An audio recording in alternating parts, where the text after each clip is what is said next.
चोरी हो गया है, देश की सारी पब्लिक का पैसा लूट लिया गया है।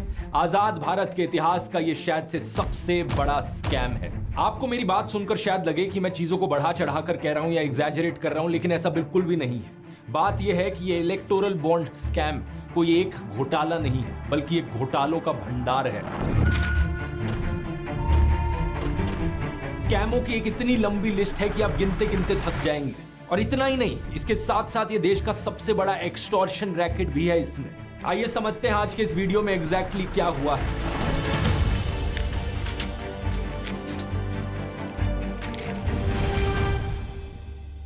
वीडियो शुरू करने से पहले एक छोटी सी अनाउंसमेंट करना चाहूंगा। होली का समय है, तो इस ओकेजन पर ध्रुव राठी एकेडमी पर जो दोनों कोर्सेज हैं उन पर फ्लैट 50% ऑफ चल रहा है। चैट जीपीटी कोर्स और टाइम मैनेजमेंट कोर्स दोनों के लिए कूपन कोड इस्तेमाल कीजिए। होली 50% ऑफ मिलेगा आपको, लेकिन ये ऑफर सिर्फ 31 मार्च तक वैलिड है। वेबसाइट का लिंक नीचे डिस्क्रिप्शन में मिल जाएगा।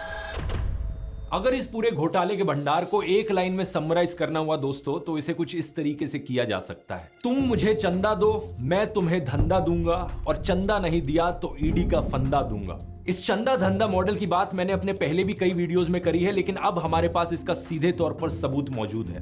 2017 की बात है, जब मोदी सरकार ने ये इलेक्टोरल बॉन्ड्स की स्कीम इंट्रोड्यूस करी थी और इसे एक चंदा लेने का जरिया बनाया पॉलिटिकल पार्टीज के लिए। Finance minister Arun Jaitley today announced the contours of electoral bonds for funding of political parties. खास बात ये कि इस स्कीम में सारी चीज करी जाती जनता से छुपाकर। कौन सी कंपनियां किन पार्टियों को कितना पैसा देंगी, इसका कुछ नहीं पता चलना था हमें। जो लोग इस खबर को उस वक्त फॉलो कर रहे थे, वो पहले ही समझ गए थे कि यहाँ एक बहुत बड़ा घोटाला होने वाला है। आज से 7 साल पहले मैंने भी ये वीडियो बनाया था और खुलकर बोला था। 22 मार्च 2017 इस दिन से करप्शन लीगल हो चुका है इंडिया में। कंपनी को यह बताने की जरूरत नहीं है कि वो किस पॉलिटिकल पार्टी को डोनेट कर रही है अपना पैसा। ये तो सुप्रीम कोर्ट का हम सबको धन्यवाद करना चाहिए कि 7 साल बाद इस स्कीम को अनकॉन्स्टिट्यूशनल घोषित कर दिया गया, और ये जो सारे घोटाले इन 7 सालों में हुए, अब ये बाहर आ रहे हैं, हमें पता लग पा रहे हैं। हाल ही में हुई इंडिया टुडे कॉन्क्लेव में होम मिनिस्टर अमित शाह ने खुलेआम झूठ बोला इलेक्टोरल बॉन्ड्स को लेकर। इन्होंने कहा कि टोटल बॉन्ड्स 20,000 करोड़ रुपए की बेची गई, जिनमें से बीजेपी को सिर्फ 6,000 करोड़ की मिली,